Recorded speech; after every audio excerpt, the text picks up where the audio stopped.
All right, hey, it's Facebook Friday. That's what we're gonna start calling these live events. This is Dana with Cierra Candle and Soap Making Supplies. And if you're joining us today, we're talking about wax. And we're gonna talk about the waxes that we carry, not necessarily all the soy waxes or all the waxes out there, but the waxes that we carry, because those are the waxes that we know the most about. And if you have questions, please put them down in the comment section and we'll answer them as we go along. Or if you're watching this after the live event, you can still ask a question and we'll answer those later as well.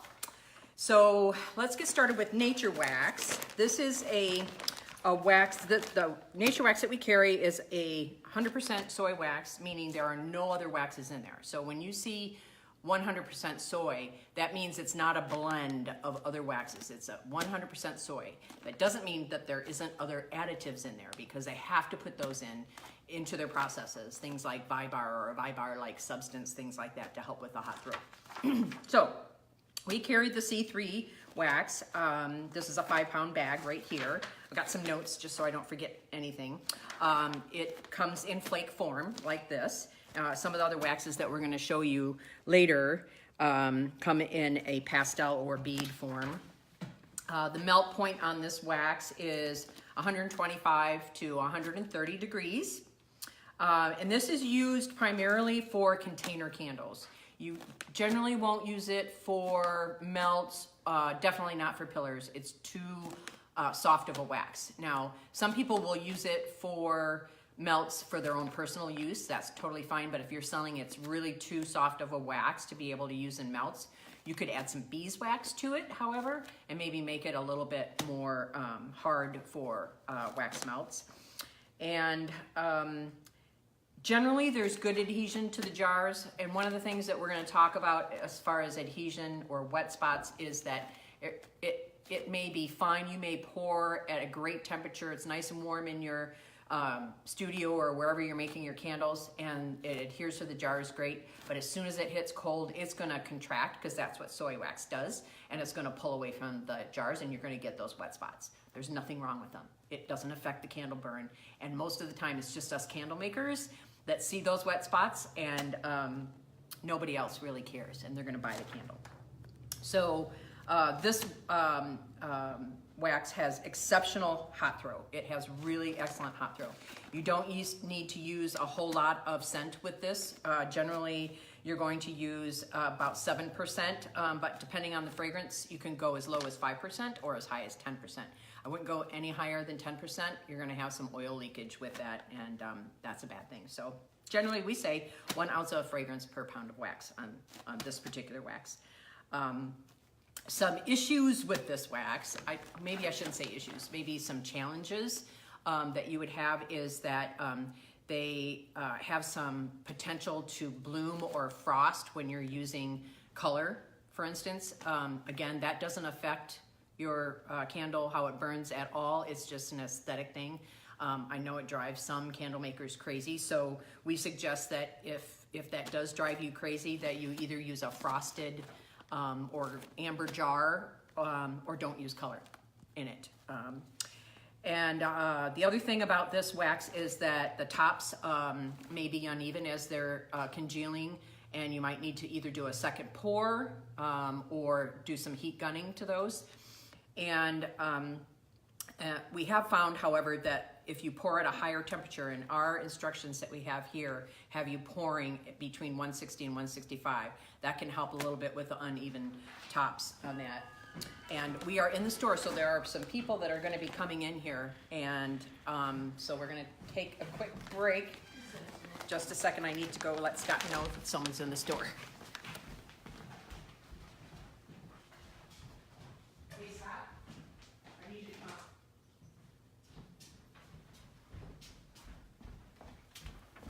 Okay, I'm back. Sorry about that. Our retail store can get busy. After the burn, I'm going to show you a sample. This is a sample of a candle after the burn and what it looks like. And you'll see that it's kind of mottled on the top. We call that rustic. And also, if you're looking at this candle, you're saying, oh, she either underwicked that or, and actually I didn't underwick it. It's perfectly find the wick that's in there. I just didn't center it, and this is what happens if you don't center your wick. So that is the C3 wax. And the cure time on this generally is 72 hours before your burn, but it's better after 2 weeks. Most soy waxes are going to be better with their hot throw after 2 weeks. But you can burn this candle at 72 hours, and I get really good hot throw with it. We recommend HTP wicks for C3 or Eco Wicks. We currently don't sell the Eco Wicks, but we're going to bring them in probably in the next quarter, so we will be selling those. And then we sell this wax in 5 pounds, 10 pounds, 25-pound half case, and a 50-pound case. So that is the C3. And then the other waxes that we sell are the EcoSoya waxes. And EcoSoya manufactures several types of soy wax, and we carry 3 of them. All of the waxes come in a pastel or pearl or bead form, however you want to see it, kind of like beeswax does. And they are really extremely clean burning. They're stable, and that wax is just really easy to use. It does melt a little bit slower because it is a harder wax. And it's in a bead form, so it's kind of like beeswax. It's just going to melt a little bit slower. Use 1 pour with extremely smooth tops. Here's a picture of what do you call this? A wickless candle that we made, and you can see how smooth that top is. And it's just really, really pretty. So no frosting on this. You'll see used color on this, and there's no frosting. This actually pulled away from the jar a little bit, but that's not frosting. It's really nice wax. Beautiful, beautiful wax. Fragrance load recommended is 6 to 9% on this wax, but you can go as high as 12%. Actually, EcoSoya says 18%. We think that's ridiculous. You don't need that much scent throw. Even in wax melts, you don't need that much scent throw. So generally 6 to 9% on that one. The cure time on this one is 2 weeks. 3 weeks is even better with all of these waxes. The longer you can cure them without burning them, and isn't that the hardest thing ever, is to make a candle and not want to burn it right away. It's so hard. So that's that on the this wax. And the wicks that we suggest are LX wicks. People have had really good success using the LX wicks. We do carry those wicks. I've also used HTP wicks with this wax, and while they might tend to bloom a little bit, mushroom a little bit, that's okay. We just trim them before you light your next one. Sue Hampton says hi, Dana. Hello, Sue Hampton. Oh. All right, and then so the waxes that we carry the Q210.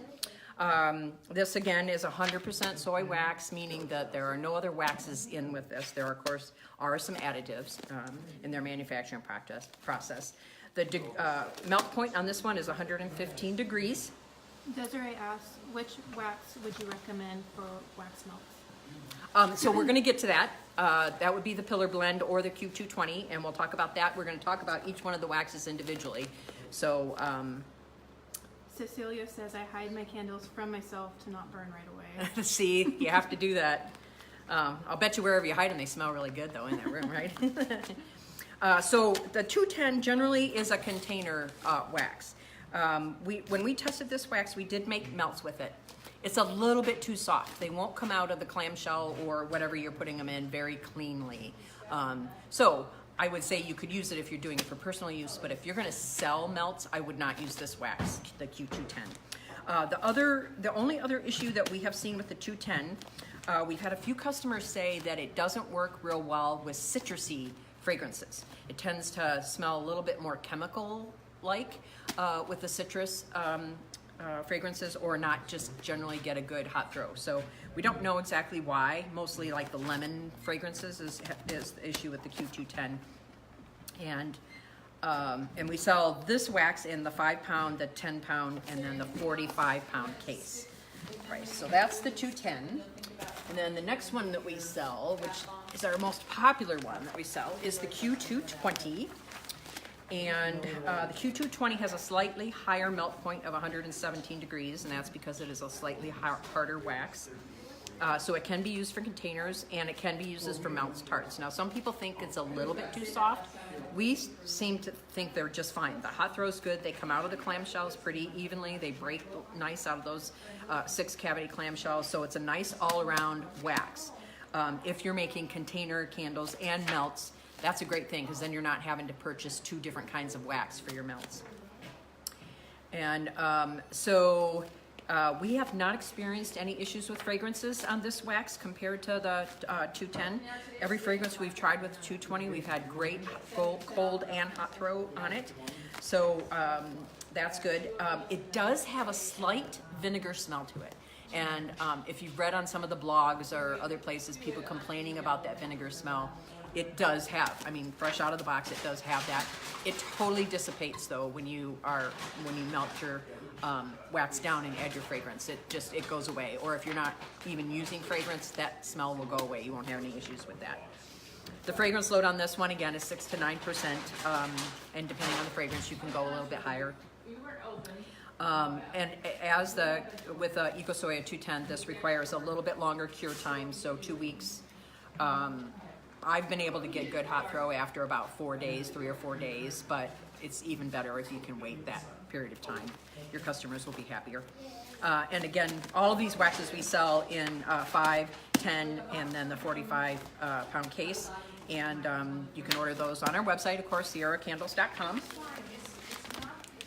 And then the final EcoSoya wax that we sell is the EcoSoya Pillar and Votive blend.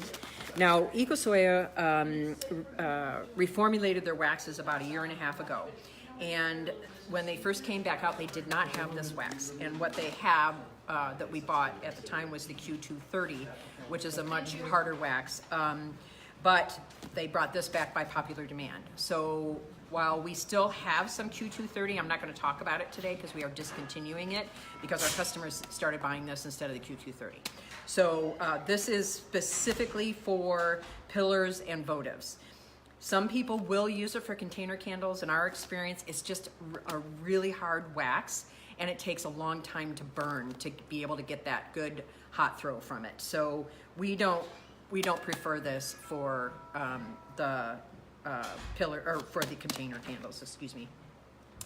Again, very smooth finish and burn to this, and this is an afterburn, so you can see how it congeals really smoothly after it melts. So this one was the 210. I should have showed this earlier.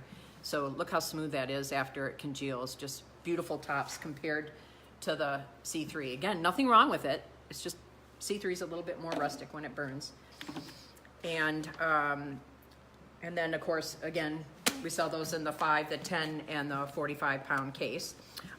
We also sell yellow and white beeswax. So you can buy that here in the store or online, and online at CierraCandles.com. And then we don't carry paraffin wax. Our customers just, they want soy wax, so we don't carry paraffin wax. We may be bringing in coconut wax. We've had a lot of requests for that, but we've also seen some issues with it. So we've got to find a really reliable source for that coconut wax and do some testing with it before we decide to bring that in. So right now, those are the waxes that we carry. And Cecilia wants to know if you have a 220 after it's been burned. No, I'm sorry, I don't. I will tell you that it looks exactly like this, though. Mm-hmm. It's all the waxes, all of the EcoSoya waxes burn the same. As far as after they burn, they go right back to smooth tops. So even though this is 210, it's still going to look the same with the 220. Any other questions? All right, well, you all have a wonderful Friday and a great weekend, and I don't know what we're gonna do for Facebook Live next Friday, but keep a lookout on your Facebook post and Instagram page for us, and we'll let you know. Thanks for watching.